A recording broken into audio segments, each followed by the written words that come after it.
माझे बाबा वाट तुझीच बघता येईन माझे बाबा। बाबा गेल्यानंतर खरं तर या परिवाराला एक इच्छा मनामध्ये होती की आमच्या बाबांनी इतकं सुंदर जीवन ते जगलेले आहेत, इतकी प्रतिष्ठा त्यांनी कमावली, आमच्या या भोईर परिवाराचं नाव फक्त गावात नाही तर संपूर्ण तालुक्यात त्यांच्यामुळे झळकलं, तर आमच्या बाबांच्या जीवनावर एक सुंदर अशी कविता झाली पाहिजे। आणि ही संकल्पना ज्यांची होती ते म्हणजे भावेश भोईर, आणि ज्यांनी सुंदर असं शब्दांकन करून ही संपूर्ण त्यांचा जीवन प्रवास तुमच्या आमच्या समोर मांडला ते म्हणजे प्राध्यापक श्रीराम गजानन पाटील। एकदा जोरदार टाळ्या सलाम वाजवा। खूप गोड शब्दांकन त्यांनी केलेलं आहे त्यांचा संपूर्ण मनोज भोईर ची गोड अशी संकल्पना आणि हे शब्दांकन हे सर्व या परिवाराने त्यांच्या मनामध्ये ती इच्छा होती आणि छान अशा प्रकारे त्यांचा संपूर्ण जीवन प्रवास बाबांचा तो संपूर्ण जीवन प्रवास त्या कवितेमध्ये त्यांनी तो रेखाटला। आजची रात्र उद्याचा दिवस हे दिवस कार्य झालं ना की मग पुन्हा त्या माणसाकरता आम्ही एकत्र जमणार नाही। कधीतरी कुठेतरी त्या व्यक्तीची आम्हाला आठवण येत राहील, त्या व्यक्तीचा प्रेमळ स्वभाव, त्यांचं बोलणं चालणं आम्हाला सतत आठवत राहील, स्मरणात राहील। आणि बाबांचं जीवन जर बघितलं तर इतकं गोड जीवन, इतकं गोड जीवन, फक्त आपल्याच मुलांवर प्रेम करणं हा स्वभाव त्यांचा नव्हता। त्यांना 2 मुलं 2 मुली असा जरी त्यांचा परिवार असला तरी सुद्धा पुतण्यांना पुतणींना सुद्धा त्यांनी जवळ केलं। कधी ही माझी मुलगी आहे आणि ही भावाची मुलगी आहे असा भेदभाव त्यांनी कधी केला नाही। अगदी सगळ्यांना बाय म्हणून हाक मारणार, सगळ्या लेकींना जवळ घेणार, एकीला घेतलं तर माझ्या लेकीप्रमाणे सगळ्यांना मिळायला पाहिजे अशी अपेक्षा त्यांच्या अंतःकरणात होती। कधी आपापवर भाव त्यांनी ठेवला नाही। परिवाराकरता खूप कष्ट केले, अगदी कष्टातून हा प्रपंच हा परिवार मोठा झाला। पूर्वी शेती करायचे, रेल्वेमध्ये काम करत असताना सुद्धा शेती करायची आणि फार काबाड कष्ट केले, फार काबाड कष्ट केले। फक्त बाबांचंच नाही तर जुने जेवढे लोक आहेत ना आज आपल्यामध्ये शिल्लक आहेत, जुन्या लुगड्यावाल्या मावशा असतील किंवा हे माय बंधू वर्ग असेल, हे जुने जे लोक आहेत ना या लोकांनी फार कष्ट केले महाराज, फार कष्ट केले। विठ्ठल विठ्ठल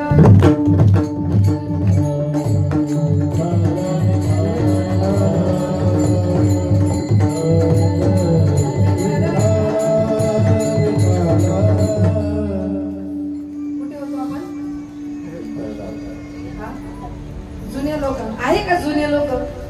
डोकरी आहे का? आहेत ना? लुगड्यावाल्या मावशा आहेत का? किती जणी आहेत? जरा हातवर करा बरं लुगड्यावाल्या। भासला का गायला? आहेत ना? या लुगड्यावाल्या जेवढ्या आहेत ना या लुगड्यावाल्यांना एकदा बघून घ्या, कारण हे लुगड्याचं लास्ट स्टॉक आहे। याच्या पुढे लुगडं दिसणार सरळ बघा, हे लास्ट स्टॉक आहे। जे लुगड्यावाल्या मावशा आहेत ना यांना एकदा बघून घ्या। आणि लुगड्यावाल्या माय मावल्या त्यांच्या अंतःकरणात जे प्रेम होतं, जी माया होती, ते आता ते प्रेम, आता ती माया शोधून सापडणार नाही। फार कष्ट केले या जुन्या लोकांनी, शेती करायची। पूर्वी कुडांची घरं होती, कुडांची घरं होती, पण त्या कुडांच्या घरामध्ये सुद्धा माणुसकी भरभरून। अहो कुणी पै पाहुणा आला तर त्याला कधी उपाशी जाऊन देत नव्हती, कधी विनमुख जाऊन देत नव्हती या जुन्या माया मावल्या। आणि या परिवारातील हे बाबा म्हणजे आपले खूप कष्ट करून हा प्रपंच त्यांनी मोठा केला। आपल्या भावंडांना त्यांनी जपलं, बहिणींवर जीवापाड प्रेम केलं, बहिणींचे संसार थाटले, भावांचे संसार पाहिले।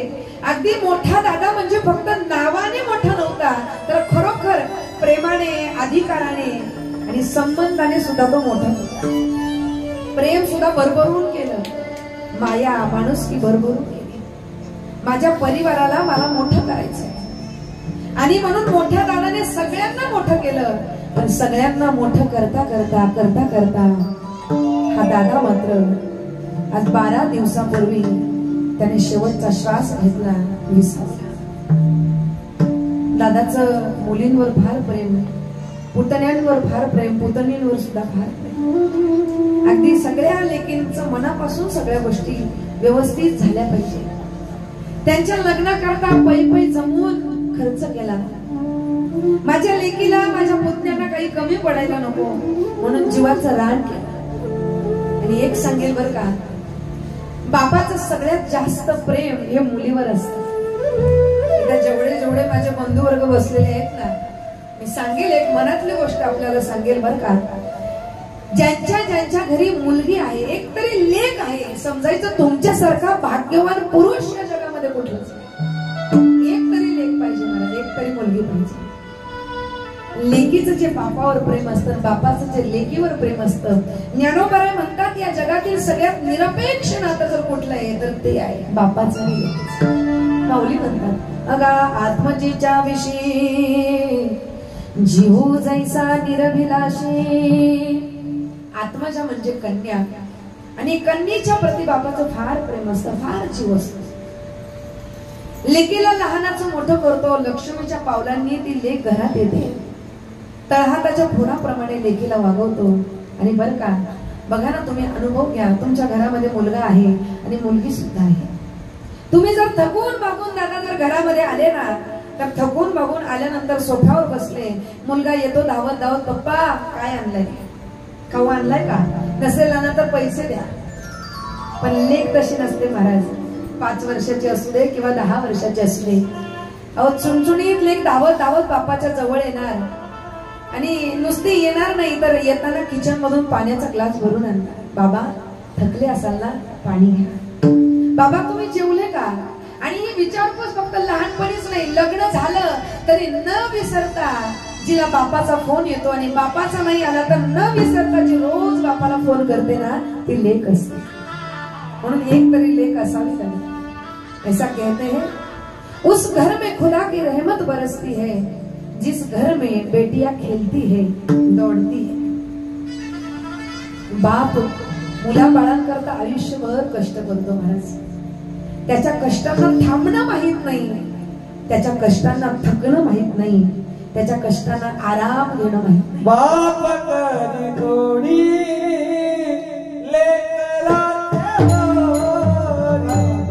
बाप करी थोडी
आयुष्यभर कष्ट करतो बाप, किती कष्ट, त्याच्या कष्टाला थांबणं माहित नाही. स्वतः फाटकी बनेन घालतो, स्वतः कपडे चांगले व्यवस्थित घालणार नाही, पण लेकरांना मात्र सगळ्या सुख सोयी सुविधा जशा पाहिजे तशा भेटल्या पाहिजे. उदाहरण सांगेल मी तुम्हाला. आता बघा ना, ज्यांची मुलं आज तरुण आहेत, 25-30 मध्ये आहेत, त्यांचे बाप अहो काबाड कष्ट करतात. रात्रंदिवस कष्ट करतात आणि मुलं मात्र आयुष्यारामात आयुष्य जगत असतात. उदाहरण आपल्या डोळ्यासमोर आहे. बघा ना, बापाच्या खिशामध्ये जर आपण फोन पाहिला तर साधा सॅमसंगचा, विवोचा किंवा रेडमीचा फोन असतो. पण जो मुलगा असतो ना 25ला, त्या मुलाच्या हातात मात्र आईचा फोन असतो. काय आहे? आयफोन असतो. पण ही सगळी जी आयफोन घेतोय ना, ही सगळी बापाची कमाई आहे, हे बापाचे कष्ट आहे. त्या मुलाला आता कळत नाही. असं म्हणतात, बाप नावाची सावली जोपर्यंत डोक्यावर आहे ना, तोपर्यंत संसारातील उन्हाचे चटके माणसाला बसत. एकदा बाप गेला ना की मग संसार कळायला लागतो. जबाबदारी अंगावर पडली ना की आपल्या बापाने आपल्या करता किती कष्ट केले हे तेव्हा समजतं. तोपर्यंत नाही समजत. म्हणून जोपर्यंत बाप आहे तोपर्यंत जगून घ्या. आयुष्यामध्ये मला जे मिळालं नाही, मला जे कमवता आलं नाही, ते माझ्या मुलाबाळांनी मिळवावं, कमवावं, याच्याकरता आयुष्यभर कष्ट करतो ना, त्याचं नाव बाप आहे. किती दुःख हो, किती मोठं संकट हो, कधी सांगत बसत नाही, कधी बोलत बसत नाही, मनातलं दुःख मनात दडवून ठेवतो, त्याचं नाव बाप आहे. घराच्या बाहेर पडल्यानंतर एकदा का चप्पल घातली ना की मुलाबाळांच्या शिक्षणाकरता, घराकरता, घराच्या गरजा भागवण्याकरता किती कष्ट करावे लागतात, किती तळवे झिजवावे लागतात, हे फक्त आणि फक्त बापाला माहिती. एखादं संकट आलं ना की आई रडून मोकळी होते, पण हा बाप नावाचा व्यक्ती कधी रडत नाही. का? पुरुषांना रडणं माहित नाही. मग त्यांच्या अंतःकरणात प्रेम नाही का? त्यांच्या अंतःकरणात माया नाही का? आहे ना महाराज. या बापाच्या अंतःकरणात सुद्धा माया आहे, प्रेम आहे, पण तो रडून दाखवत नाही. मनातलं दुःख मनात साठवतो.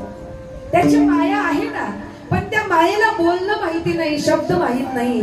त्याची माया मुखी आहे. म्हणून एकाने म्हटलंय, मुकी मुकी माया त्याची, मुकी घाल मेल. हो, मी जिल्हा परिषदेच्या शाळेमध्ये शिकलो, पण माझा मुलगा इंग्लिश मीडियमला गेला पाहिजे. वर्षाला 30,000 रुपये भरायला लागले तरी चालतील, पण माझा मुलगा चांगल्या मोठ्या शाळेत गेला पाहिजे. त्याची घालमेल असते जीवाची, पण ती बोलून दाखवत नाही. मुकी मुकी माया, मुकी घालमेल,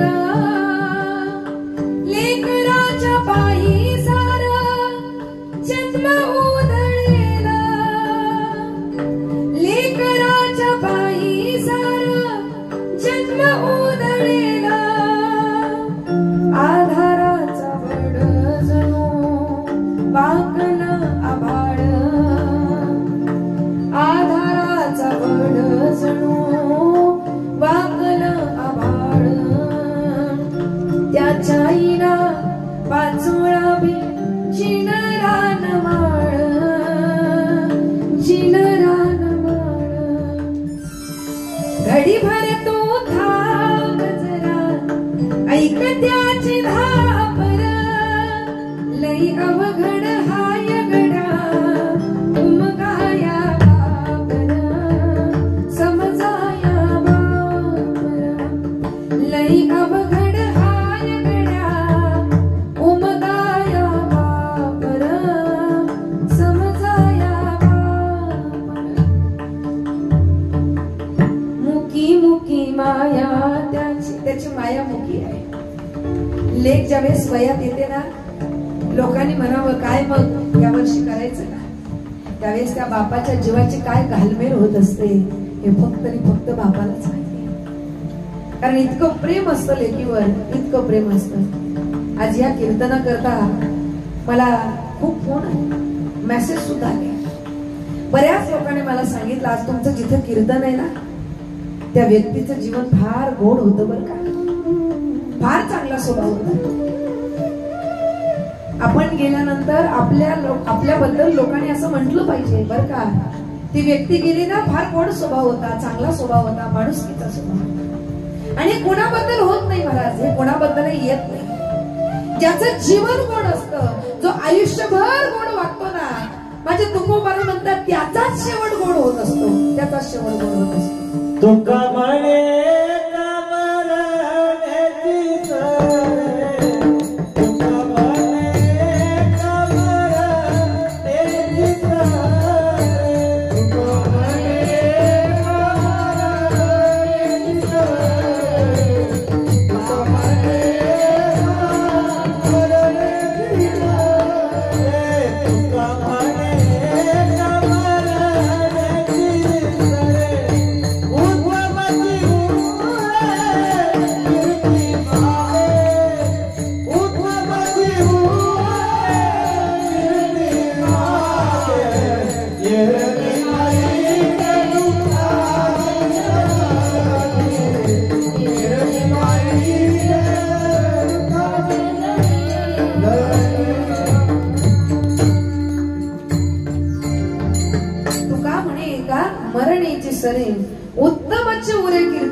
गेल्यानंतर आपली उत्तम कीर्ती पाठीमागे राहिली पाहिजे.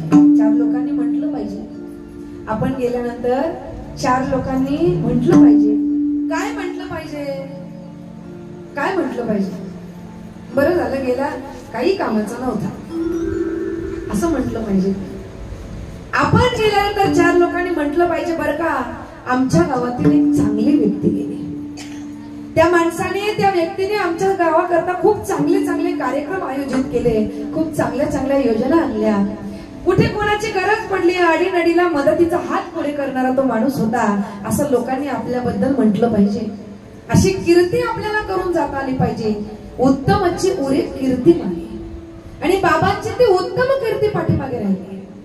आज जरी ते तुमच्या आमच्यात नसले तरी सुद्धा आज एवढी लोक, बरं फक्त प्रापंचिक लोक, सगळी संबंधी नातेवाईक जमले नाही तर बरेचसे आमचे वारकरी मंडळी सुद्धा आज या ठिकाणी कीर्तन करत असतात. त्याचं कारण आहे, वारकऱ्यांच्या मनामध्ये सुद्धा एक उत्तम जागा, एक चांगली जागा या बाबांनी निर्माण केली होती. आणि अशी उत्तम कीर्ती करून माणुसकी, प्रेम, सद्भावना सगळ्या कुटुंबाला एकत्रित जोडून ठेवणारा हा दुवा, या परिवारातील मोठा दादा आणि या कुटुंबाचा आधार म्हणजे या परिवारातील बाप तुमच्या आमच्यातून निघून गेला. जो व्यक्ती प्रत्येकाला आधार द्यायचा, जो बाबा घराचा आधारस्तंभ असतो, आज तो बाबाच निघून गेला. मग आता आधार म्हणून कोणाकडे बघायचं? कोण देणार आम्हाला आधार? कोण सांगणार आम्हाला मार्ग? कोण दाखवणार आम्हाला वाट? चुकलं तर कोण आमच्या पाठीवर हात फिरवून बाबा पुन्हा हिमतीने लढ असं म्हणून कोण सांगणार? या परिवारातील बाबा गेलाय, बाप गेलाय. आता बाप म्हणून कोणाकडे बघायचं? आधार कोणाचा घ्यायचा? तर दादा काळजी करू नका, आता आधार घ्यायचा आहे ना, आधार म्हणून बघायचा आहे ना. तर या परिवारातील बाप जरी गेलेला असला तरी एक बाप जो तुमच्या आमच्या करता सदैव विटेवर उभा आहे, आणि ज्या बापाचं नाव आहे पंढरीश पांडुरंग परमात्मा. बाप माझा दीनानाथ,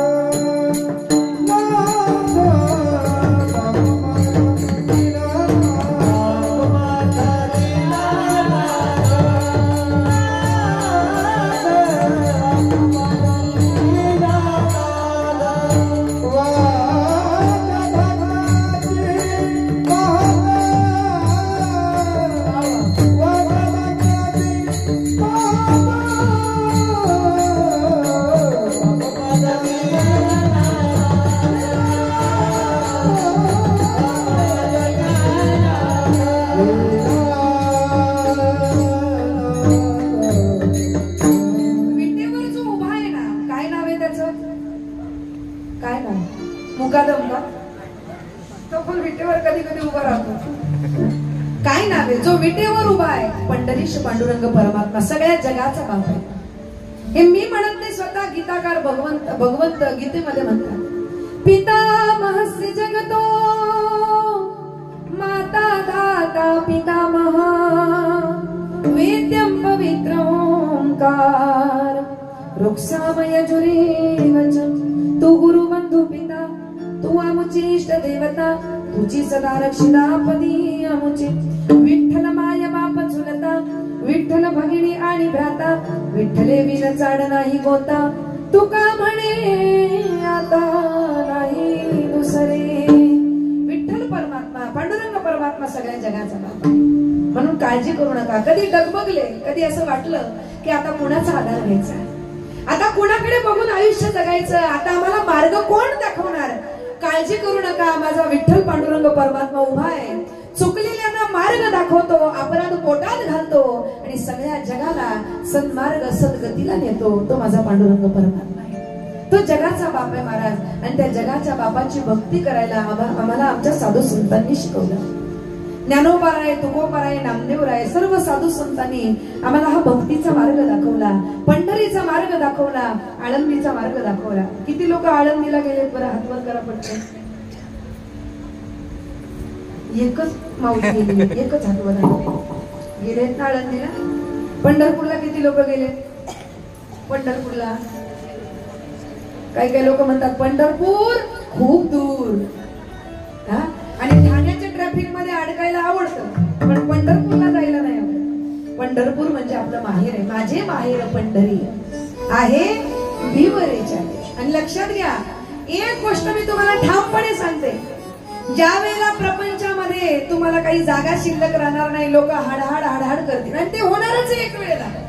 साधू संत म्हणतात, मज नाही हात पाय डोळा पडली झापड,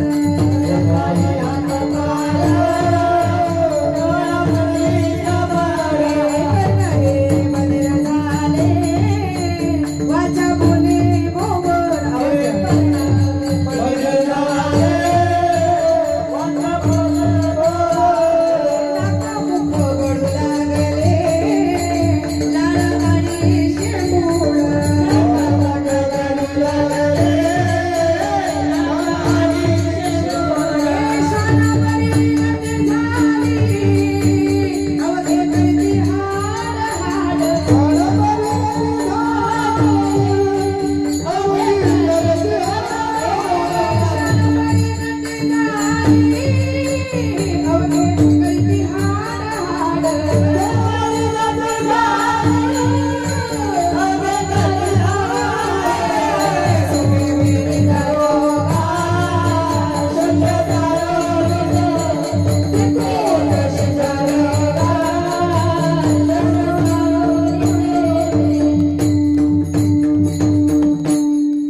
हात पाय डोळा पडली झापड. वय झाले की हातपाय आसून नसल्यासारखे. मनामध्ये खूप ताकद असते पण शरीरातली ताकद सगळी काय मावशी हिरव्या लुगड्यावाल्या बरोबर ना निघून जाते सगळी. मग बसता येत नाही, खुर्चीवर बसायला लागतं. मग कधी कधी वय झालेले सुद्धा लोक म्हणतात, अरे तुझ्या वयात होतो ना तर मी असं करायचो, मी तसं करायचो. पण आता ते वय नाही राहिलं, आता शरीर थकलं, आता मनात खूप ताकद आहे पण आता नाही करत. पुढे काय करणं हे बधीर झाले, वाचा बोले बोबाड. मग तुमच्या मुलांचे मित्र ज्यावेळेस घरी येतात ना आणि तुम्ही जर सोफ्यावर बसलेले असले आणि त्या मित्रांमध्ये तुमच्या मुलाच्या मित्रांमध्ये जर तुम्ही बोलायला लागले ना तर तुमचा मुलगा तुम्हाला म्हणतो, काय म्हणतो, बाबा तुम्ही बोला बोला लय गप्प बसले तुम्ही आतमध्ये जा, तुम्हाला काही कळत नाही. डोळा पडली झापड करणं हे बधीर झाले, वाचा बोले बोबड. पुढे काय नाक मुख गळू लागले, लाळ आणि शेंबूड. आणि कशी गती होती, श्वाना परी गती झाली, अवघे करती हाड हाड. सगळे हाड हाड करतात. मग सुनबाई विचारत नाही, मुलगा विचारत नाही, दिला तर दिला चहा, नाहीतर तसंच राहायला लागतं कुठेतरी कोपऱ्यात.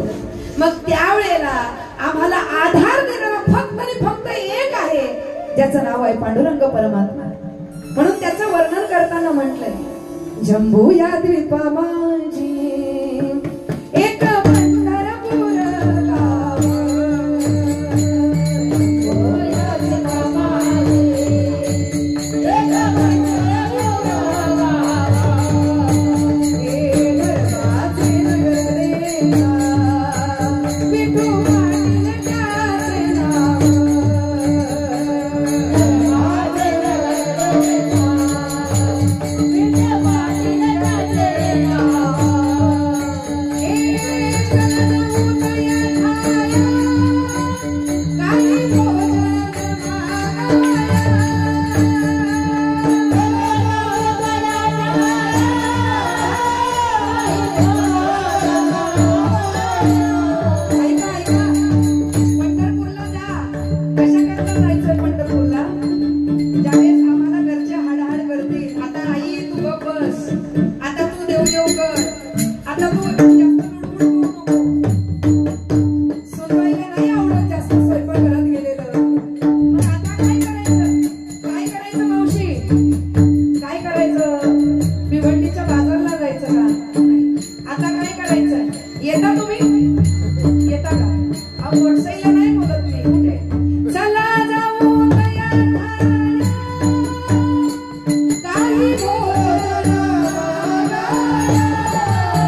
करायचं ज्यावेळेस आमचे सगळे हाडहाड शिरशिर करायला लागते. आता सुनबाईने घर ताब्यात घेतलेलं आहे. मुलगा काही आपला असून तो आपला ऐकत बोला पटकन. एकाने सांगितलं 25 वर्ष जातात तिला त्याला जेंटल बनवायला. तिला म्हणजे कोणाला? आईला मुलाला जेंटल बनवायला किती वर्ष जातात? 25 वर्ष जातात तिला त्याला जेंटल बनवायला. आणि 25 मिनिट नाही लागत ती आल्यानंतर त्याला मेंटल बनवायला. मग तेव्हा काय करायचं? कुठे जायचं? मग चला चला जाऊ तया ठाया काही भोजन मागाया. पंढरपूरला जावा. माझा विठ्ठल पांडुरंग परमात्मा तिथे आहे. माझे ज्ञानोबा माझे तुकोबा तिथे आहे. हा वारकरी संप्रदाय सगळ्यांना जवळ करतो, सगळ्यांना आपलंच करतो. आपली आई म्हणजे ज्ञानोबा आहे, दादा म्हणजे निवृत्तीनाथ महाराज आहेत, ताई म्हणजे मुक्ताबाई आहे आणि बाप म्हणजे विठ्ठल आहे. त्या विठ्ठल परमात्म्याची भक्ती करा. योग्य वेळेत करा, योग्य समयात करा, योग्य वयात करा. उद्या नको, परवा नको, तेरवा नको, आता करा. या क्षणापासून करा. अहो काय एवढी गवराही करतात, काय एवढी घाई करतात? त्याचं कारण आहे तुम्हाला मला जो नरदेव मिळालेला ना, हा नरदेव काही क्षणा करताय. कधी जाईल काही गॅरंटी नाही, काही भरोसा नाही. मी इथे बोलते पुढच्या 2 तासाने मी असेल की नाही, माझी मला गॅरंटी. 2 तासाने मी असेल की नाही, काय गॅरंटी? एवढ्या जोरात नाही म्हणता, सांगता येत नाही. मी बोलते मलाही जायचंय, गायनाचार्यांनाही जायचंय, मृदुंगाचार्यांनाही घरी जायचंय. घरी म्हणते का? हे जग सोडून सगळ्यांना जाईल.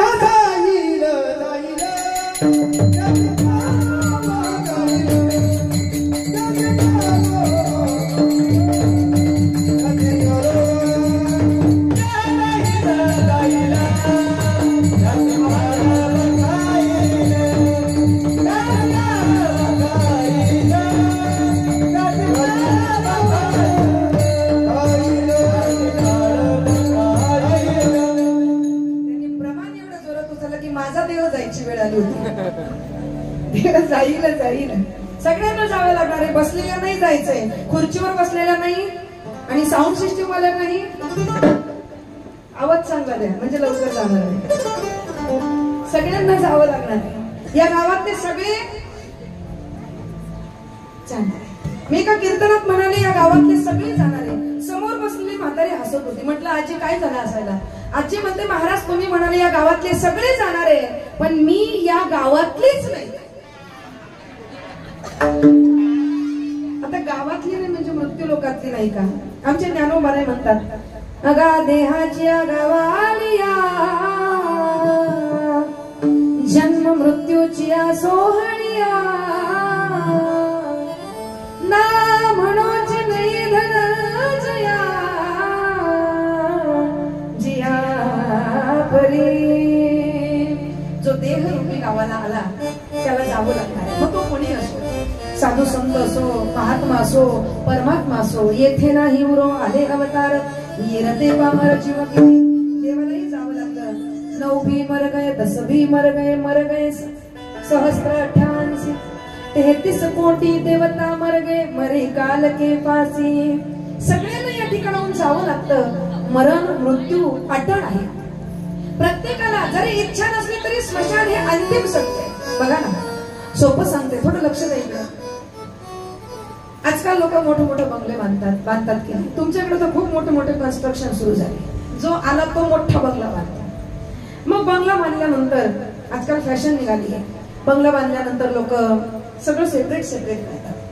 आमच्यासारखे महाराज आले का मग आम्हाला बंगला दाखवायला नेतात. आम्ही खूप बंगले बघितले. मग बंगला दाखवायला नेतात. बरं का महाराज आमचं इकडे असं आहे, आमचं तिकडे तसं आहे. आम्ही ऐकून घेतो. नंतर काय करणार, ऐकल्याशिवाय पर्याय नसतो, कारण कीर्तन होईपर्यंत ऐकायचंच असतं. आणि मग गेल्यानंतर आतमध्ये गेल्यानंतर मग लोक सांगतात हे बघा हे आमचं किचन आहे.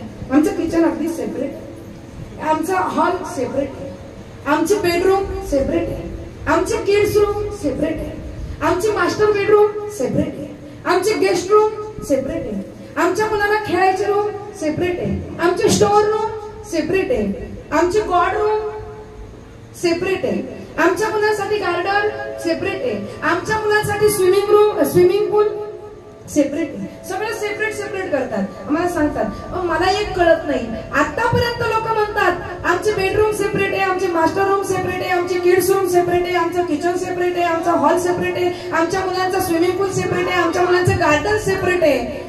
आतापर्यंत मला एकही माणूस असा भेटला नाही की तो म्हणाला की आमचं सगळं सेपरेट सेपरेट आहे म्हणून आम्ही मेल्यानंतर सार्वजनिक स्मशानभूमीमध्ये जाणार नाही, आमच्यासाठी स्मशानभूमी सुद्धा सेपरेट बांधणार. कोणी म्हणतं का? आणि कोणी बांधतं का? नाही. म्हणून एका स्मशानभूमीवर एक वाक्य लिहिलेलं होतं, मंजिल तो तेरी यही थी, बस जिंदगी गुजर गई आते आते. हिंदी समझती है ना आपको? मेरे को भी ज्यादा नहीं आती, जुरुक जुरुक ही आती है. स्मशानभूमीवर लिहिलेलं होतं, मंजिल तो तेरी यही थी, बस जिंदगी गुजर गए आते आते. क्या दिया तुझे इस दुनिया ने, क्या दिया तुझे इस दुनिया ने, तेरे अपनों ने ही जला दिया जाते जाते. नाही गुणाचे गुणी तुझे नव्हे कोणी, नाही गुणाचे गुणी तुझे नव्हे कोणी.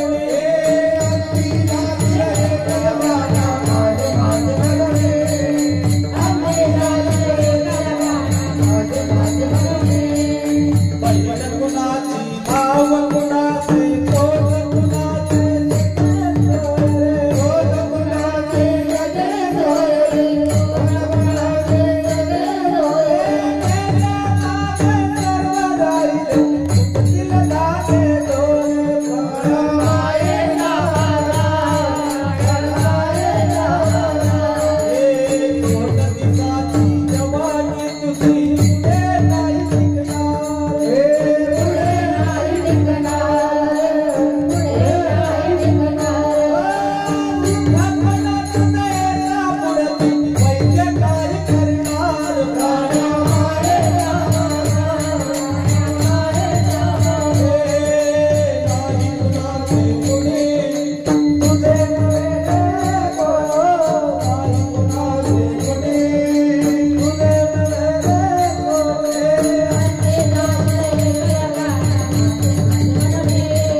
घर माझं, बंगला माझा, गाडी माझी, प्रॉपर्टी माझी, सुनबाई माझी, पोरगा माझा, गंठण माझी, साडी माझी, सगळं माझं माझं माझं म्हणतो. मुलं माझी, सगळं माझं माझं म्हणतो. पण एकदा का तुमच्या शरीरातून जीव निघून गेला, प्राण निघून गेला की मग जो मुलगा माझा, जी सुनबाई माझी आपण म्हणतो ना, तोच मुलगा आपल्याला काय देतो? बोला पटकन. तोच मुलगा आपल्याला अग्नी देतो. म्हणजे मृत्यू हे अंतिम सत्य आहे. प्रत्येकाला मरावं लागणार आहे. पण मनुष्य देह धारण करून आपण आलोय ना, मग साधू संतांनी तुमच्या आमच्यावर एक जबाबदारी दिली. ती जबाबदारी पूर्ण करून आपल्याला या ठिकाणी जायचंय. मग काय जबाबदारी आहे? तर नामदेवरायांनी सांगितलं अभंगाच्या प्रथम चरणात,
अंतिम सत्य अटळ आहे, जावं लागणार आहे.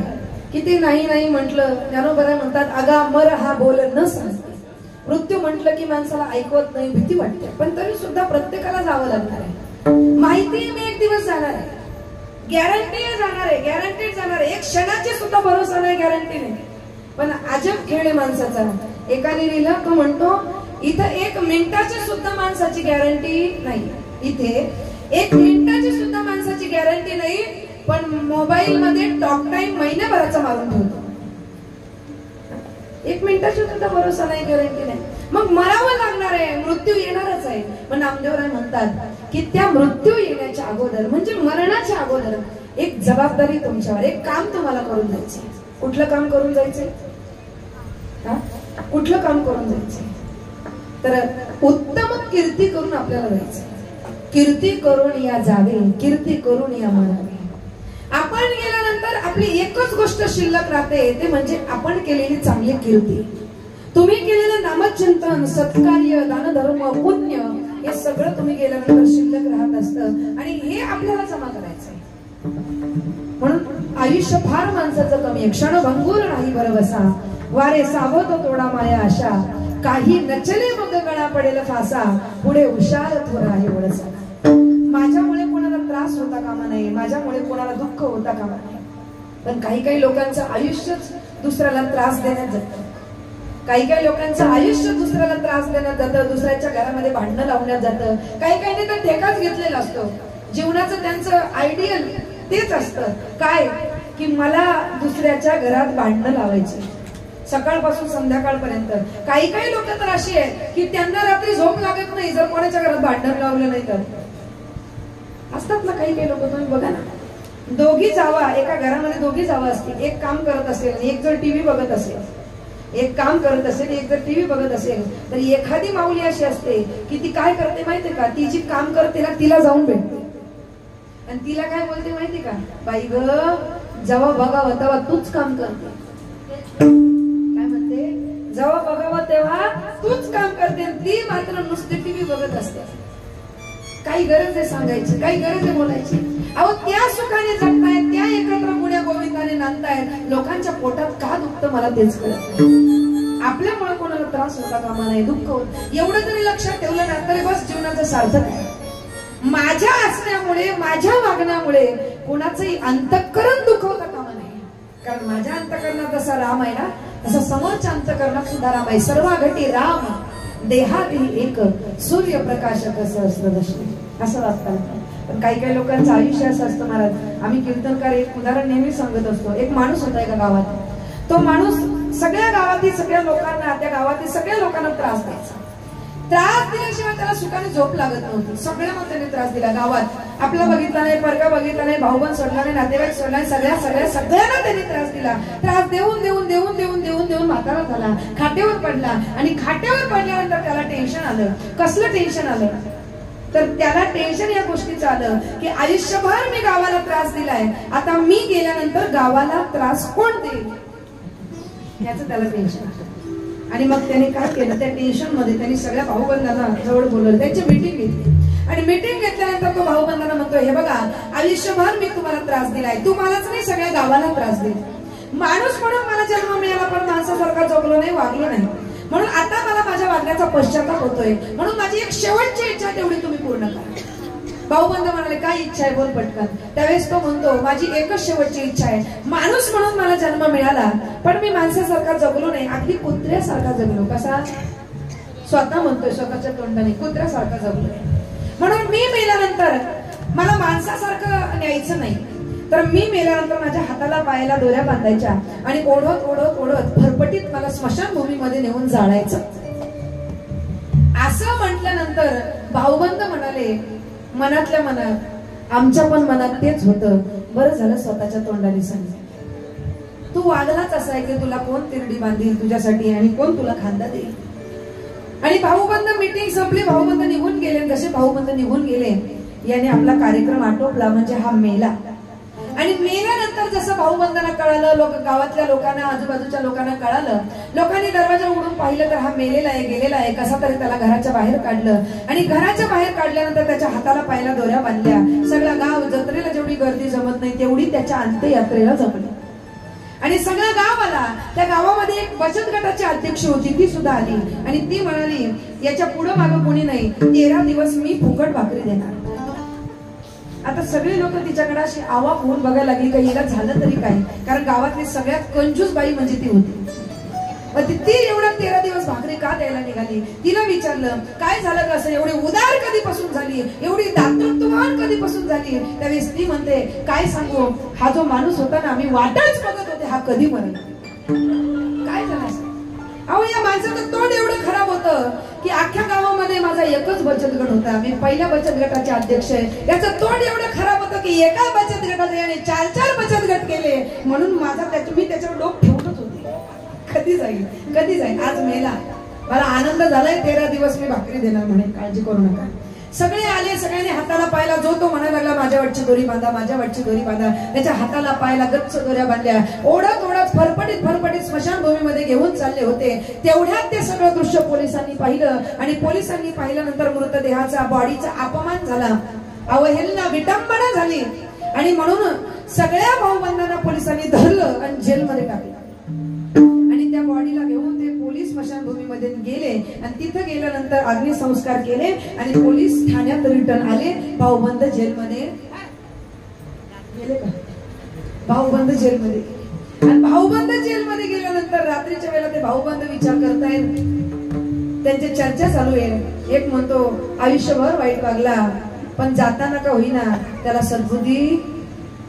काय टेन्शन आलं का तुम्हाला, जाताना का होईना त्याला सद्बुद्धी सुचली. तेवढा दुसरा म्हणतो हो ना खरंय आयुष्यभर चुकीचा वागला पण जाताना का होईना त्याला पश्चाताप झाला. तेवढ्यात तिसरा म्हणतो हो ना आयुष्यभर फार घाणेरडा वागला पण जाता का होईना सुधारला. चर्चा चालू होते. त्या भाऊबंदांमध्ये एक मोठा हुशार होता. तो म्हणाला अरे येड्यानो पावलटानो गप बसा. म्हणजे काय झालं, अरे गप बसा, तुम्ही जे म्हणताय ना सुधारला, चांगला होता, सद्बुद्धीच होती, तसं काही नाही. उलट जो माणूस गेला ना तो काही सुधारला नाही, त्याला काही पश्चाताप झाला नाही. उलट जो गेला ना तो एवढा हुशार होता की आयुष्यभर त्याने आपल्याला त्रास दिला तो दिलाच, पण जाताना सुद्धा जेलमध्ये आपली सोय करून गेला. आता तरी पुढे हात उघडे, आता तरी पुढे हात उघडे, आता तरी पुढे हात उघडे,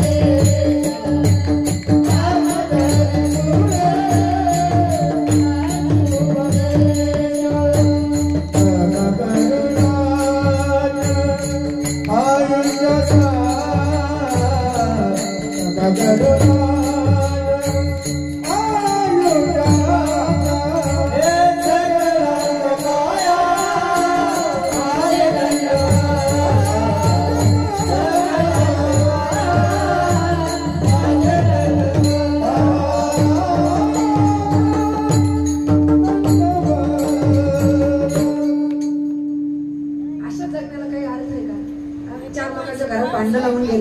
काही लोक तर मरताना सुद्धा पोरांना जवळ बोलवतात. मरताना पोरांना, ह्या पोरांना गप करा पाहिजे, मरताना सुद्धा पोरांना जवळ बोलवतात आणि जवळ बोलून पोरांना काय सांगतात माहिती का, तो शेजारचा काका आहे ना, त्याची आपली भागीन जमीन आहे नाक्यावर, मी मेल्यानंतर अजिबात लवकर सही द्यायची नाही तर मला मुक्ती मिळणार.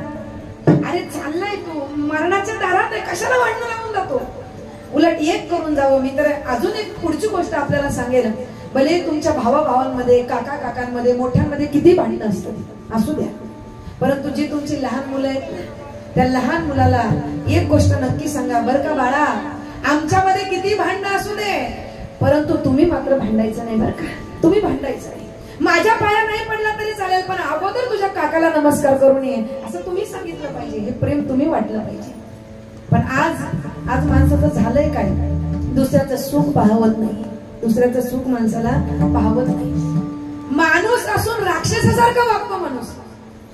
एकाने तर सांगितलं पूर्वी म्हणजे सत्ययुगामध्ये देव आणि राक्षस हे वेगवेगळ्या लोकात राहायचे. नीट लक्ष देऊ नका, सत्ययुगामध्ये देव आणि राक्षस वेगवेगळ्या लोकात राहायचे. नंतर आलं त्रेतायुग, त्या त्रेतायुगामध्ये देव आणि राक्षस एकाच लोकात राहायला लागले, म्हणजे राम आणि रावण. नंतर आलं द्वापार युग, त्या द्वापार युगामध्ये देव आणि राक्षस एकाच कुटुंबात राहायला लागले, म्हणजे दुर्योधन आणि अर्जुन, युधिष्ठिर. नंतर आलं कलियुग, या कलियुगामध्ये देव आणि राक्षस एका लोकात नाही, एका परिवारात नाही, एकाच शरीरात राहायला लागले. घरच्यांसाठी देव असतो, बाहेरच्यांसाठी मात्र राक्षसासारखं असतो. कुठे माणूस की घाण करतात कळत नाही.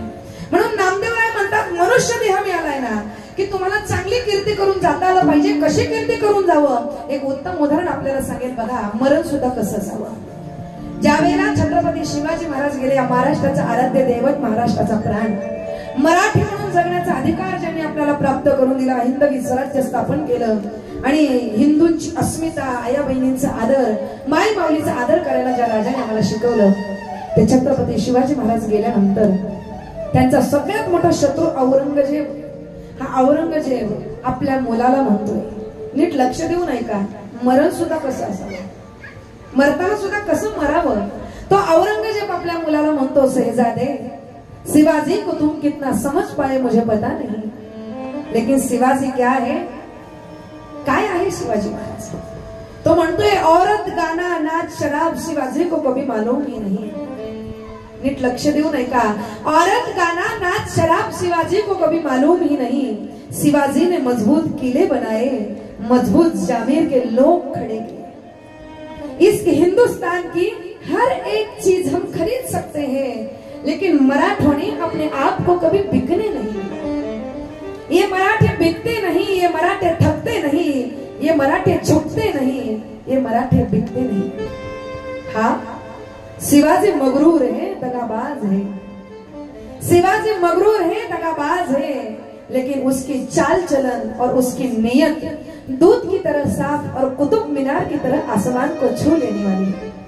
आणि सगळ्यात शेवटचं वाक्य जो औरंगजेब म्हणतोय, छत्रपती शिवाजी महाराज गेल्यानंतर तो औरंगजेब त्या खुदाकडे, त्या अल्लाहकडे हात वरती करतोय आणि मागणं मागतोय, हे खुदा, हे अल्लाह, तेरे कुदरत के दरवाजे, तेरे जन्नत के दरवाजे खुले रखना, क्योंकि माँ बहनों की इज्जत करने वाला मसीहा तेरे पास आ रहा है, तेरे पास आ रहा है, तेरे पास आ रहा है. छत्रपती शिवाजी महाराज की जय.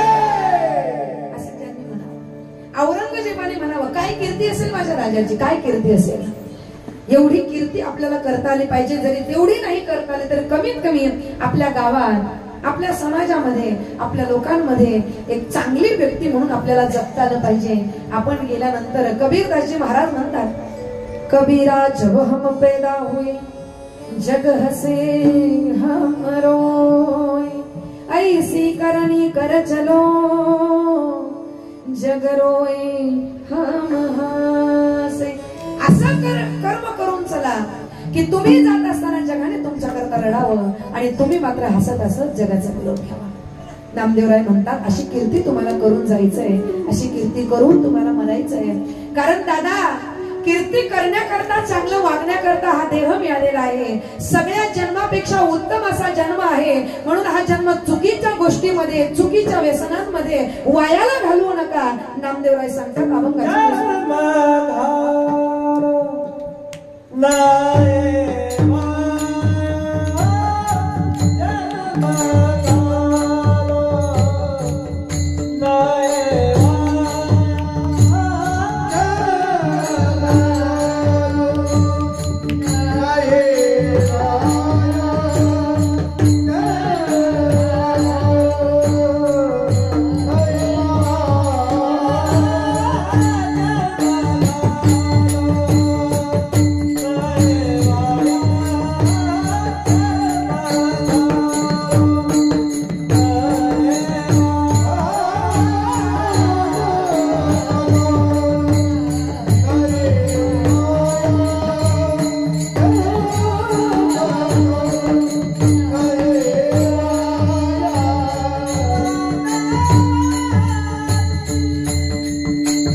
मग जन्माचं सार्थक होईल असं काहीतरी आम्हाला सांगा. नामदेवरांनी सांगितलं बाबा जन्माचं सार्थक एकाच गोष्टीत आहे, विठ्ठलाची एक देखनिया विठोबा रखुमाई.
कान ऐकायला कान दिले, पाहायला डोळे दिले, किती छान दिले, बरोबर व्यवस्थित दिलंय सगळं.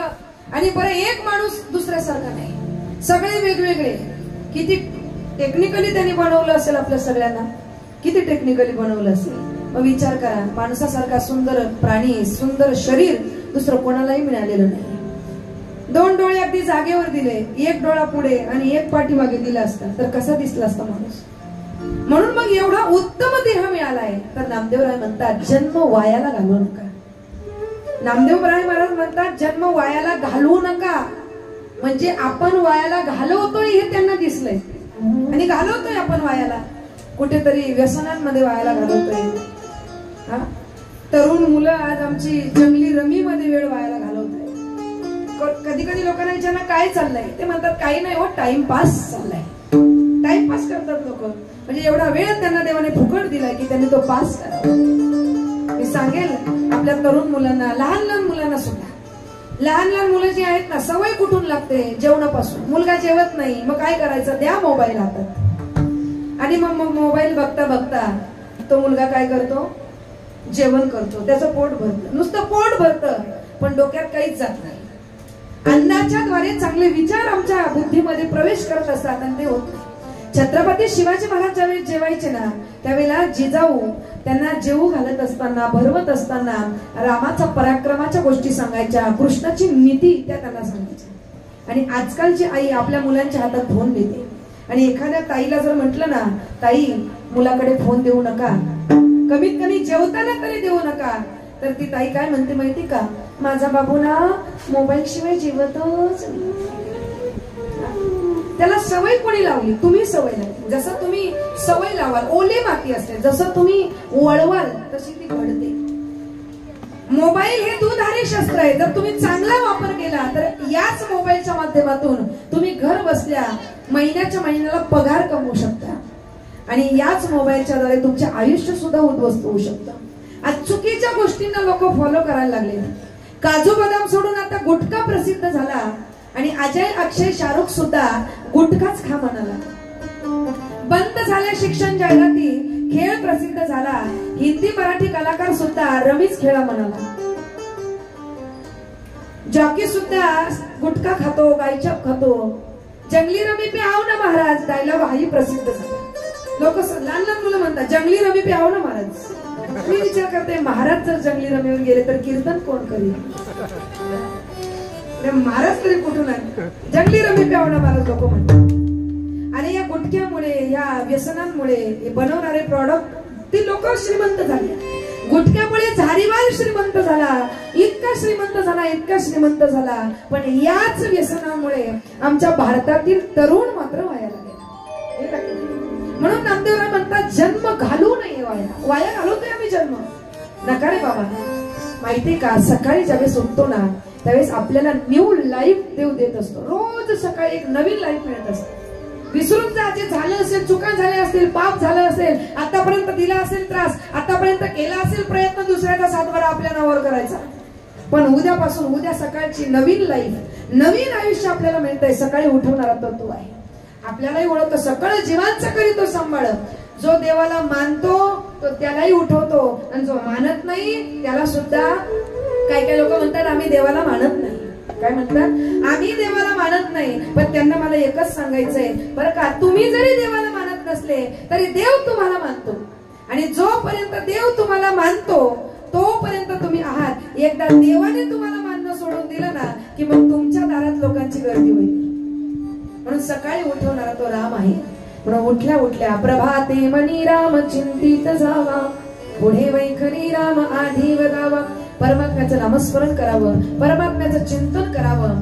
देव, देश आणि धर्माकरता आमचं आयुष्य कुठेतरी खर्च करावं. देवाची सेवा करावी, देशाची सेवा करावी, आणि सगळ्यात महत्वाचं मी सांगेल धर्माची सेवा करावी.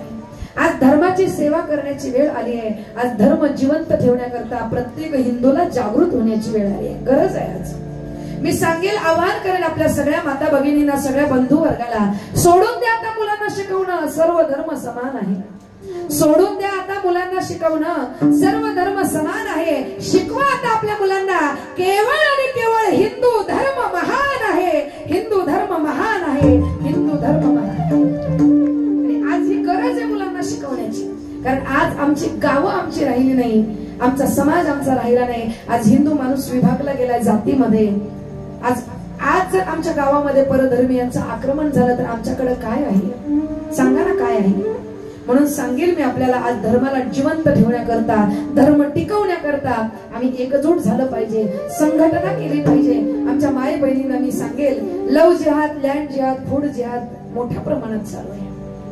आपल्या मुली बाळी कितीतरी लव जिहादच्या माध्यमातून धर्मांतरण करतायत. आपल्या मुलींवर लक्ष ठेवा.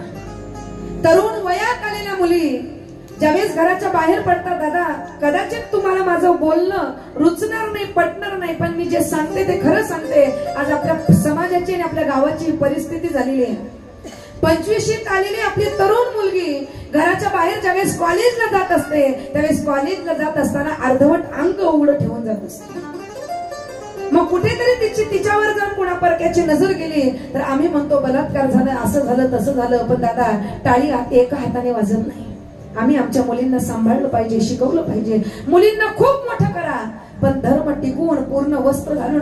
आजकाल वाईट वाटतं मला सांगायला, साडी नेसायची सुद्धा फॅशन निघाली. साडी सुद्धा फॅशन म्हणून नेसतात. साडी ही आपल्याला अंग झाकण्याकरता दिली आहे, एवढं माणसाने लक्षात ठेवा. वस्त्र अंग झाकण्याकरता आहे, अंग दाखवण्याकरता नाही. ज्ञानेश्वर महाराज म्हणतात, जैसी कुळवधू लपवी आवे वाटे. आपलं पूर्ण अंग झाकलं जाईल. आज जर तुम्ही सर्वे केला तर 90% बलात्कार हे हिंदू मुलींवर होतात, हिंदू स्त्रियांवर होतात. त्याचं कारण आहे, त्याचं कारण आहे. ज्यावेळेस एखादा बलात्कार करतो ना त्यावेळेस ती जातीची कुठल्याही बघत नाही. ती महार आहे, मांग आहे, वंजारी आहे की आगरी आहे की कोळी आहे की कुणबी आहे हे नाही बघत. तो फक्त हिंदू आहे की नाही एवढंच बघतो. म्हणून आज आम्ही आमच्या मुलींना हे शिकवलं पाहिजे. ही काळाची गरज आहे. आणि माता भगिनींना सुद्धा सांगेल, आज गरज आली आहे. हिंदूंनो, हात जोडून विनंती करते, खरेदी करायची आहे, व्यवहार करायचा आहे, भाजी घ्यायची आहे, किराणा घ्यायचा आहे, ज्वेलरी घ्यायची आहे, हिंदू माणसाकडूनच घ्या, परधर्मीयांकडून घेऊ नका. बांगडी भरायला हात हातात देत असताना समोरचा माणूस गायीची पूजा करणारा असला पाहिजे, गायींना कापणारा नसला पाहिजे. भले आमच्या माणसाकडून एखादी वस्तू एखादा पदार्थ आम्हाला 2 पैसे महाग जाईल, पण आपला माणूस आपल्या दुधात थुंकणार नाही, आपला माणूस आपल्या जेवणात थुंकणार नाही. आज आम्हाला हे समजलं पाहिजे, आम्हाला हे कळलं पाहिजे. मुलांना राम शिकवायची गरज आली, मुलांना कृष्ण शिकवायची गरज आली. अभी नाही तो कभी नाही. पुढच्या 5 वर्षात परिस्थिती बदलणार आहे. आज जर आम्ही धर्माला जपलं नाही, आज जर टिकवलं नाही, तर पुढच्या काही वर्षांनी हिंदू म्हटलं की कापण्याची भीती आम्हाला नाही. आणि पुन्हा चूल आणि मूल या परिस्थितीवर माता भगिनींना यावं लागेल. म्हणून ही येऊ नये, ही वेळ आमच्यावर येऊ नये, याच्याकरता सावध व्हा. कधी कधी वाईट वाटतं सांगताना. नाक्यावर जर एखादा आमचा माणूस जर एखादा नाक्यावर भांडण झालं ना, तर भांडण झाल्यानंतर आपलीच लोक तमाशा बघत बसतात, पाठीमागे हात करून तिकडे बघतात. याला असाच पाहिजे होता, याला असंच पाहिजे होता. अरे बाबा, तो आपला आहे आणि आपला म्हणून आपण त्याची बाजू घेतली पाहिजे, आपण त्याच्या जवळ गेलं पाहिजे. रक्ताची माणसं. आणि हा आपला धर्म एवढा महान आहे, एवढा मोठा धर्म आहे. सांगेल मी तुम्हाला, परधर्मीय संस्कृतीमध्ये 4 भाऊ जन्माला आले. त्यापैकी एक भाऊ औरंगजेब. त्या औरंगजेबाने आपल्या 3 भावांना कापलं, मारलं, बापाला जेलमध्ये टाकलं. आणि जेलमध्ये टाकलेल्या बापाला तो फक्त 1 लिटर पाणी द्यायचा. बापाने सांगितलं, बाबा रे, माझा पाण्याचा कोटा थोडा वाढव. त्यावेळेस तो औरंगजेब म्हणतोय, जेवढं पाणी देतो तेवढ्यामध्येच काम व्हावा, पाणी वाढणार नाही, पाणी मी जास्त देणार नाही. त्यावेळेस मरता मरता तो शहाजहान, औरंगजेबाचा बाप, म्हणतोय कि तुम अपने जिंदा बाप को जेल में डालकर पानी के लिए तरसा रहे हो. तुम अपने जिंदा बाप को जेल में डालकर पानी के लिए तरसा रहे हो. अरे तुमसे अच्छे तो वो काफिर हिंदू है, तुमसे अच्छे तो वो काफिर हिंदू है जो पितृपक्ष में भी अपने मरे हुए बाप को तर्पण देते हैं, जल देते हैं. ते 4 भाऊ बघा. आणि आपल्या धर्मात जन्माला राम, लक्ष्मण, भरत आणि शत्रुघ्न. अरे एक भाऊ वनवासाला गेला म्हणून दुसऱ्या भावाने हावरेपणाने राज्य घेतलं नाही, तर भावाच्या पादुका राजसिंहासनावर ठेवून राज्य केलं. ही आमची महान संस्कृती आहे. आतापर्यंत कधी हिंदू धर्मातील राजाने दुसऱ्यांना त्रास दिला नाही, परधर्मीयांची मंदिरं, मस्जिद, चर्चेस तोडले नाही. पण आज वेळ आली आहे, हिंदू धर्म जो महान धर्म आहे, वसुदैव कुटुंबकम अशी ज्याची व्याख्या आहे, त्या हिंदू धर्माला जर नष्ट करण्याची कारस्थानं, कटकारस्थानं होत असतील तर आम्ही शांतपणे हे पाहता कामा नये. आम्ही सावध होऊन एकत्र आलं पाहिजे. आजपासून ठरवा, मी कुठल्या जातीचा नाही, तर मी एका धर्माचा आहे आणि माझ्या महान धर्माचं नाव हिंदू धर्म आहे.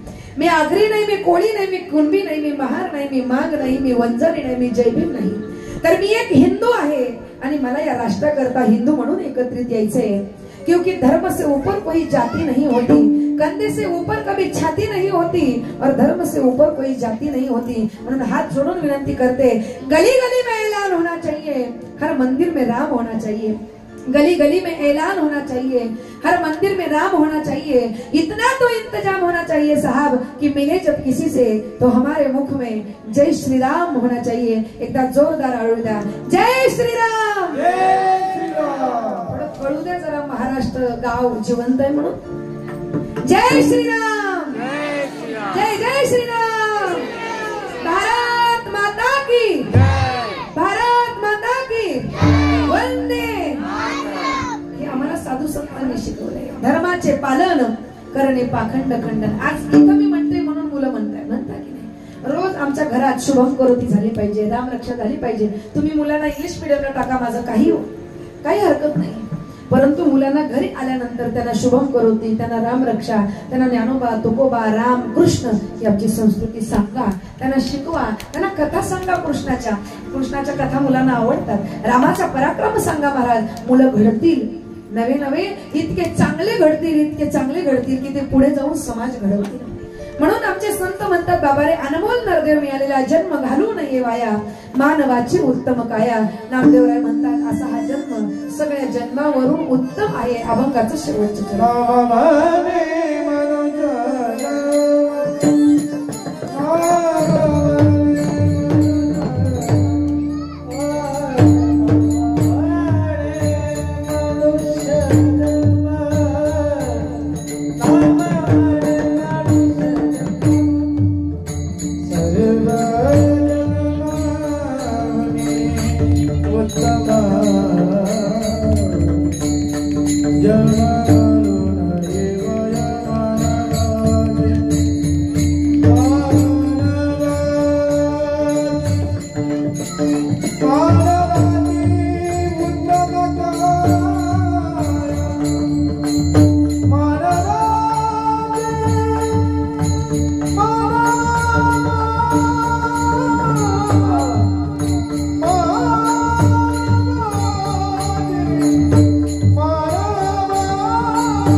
यांच्या उत्तर रात्री निमित्त ही कीर्तनाची सेवा. आपल्याला उद्धार करता काय केलं पाहिजे मी एवढ्या वेळ सांगितलं, पण आता शेवटचं सांगते, सोपं सांगते. आपला उद्धार व्हावा जर असं वाटत असेल, कल्याण व्हावं जर असं वाटत असेल, तर फक्त जे बाबा गेलेत ना त्यांचं नाव घ्या. काय नाव आहे त्यांचं? कृष्ण. आणि त्यांचं नाव नाही घेत आलं तर त्यांच्या बाबांचं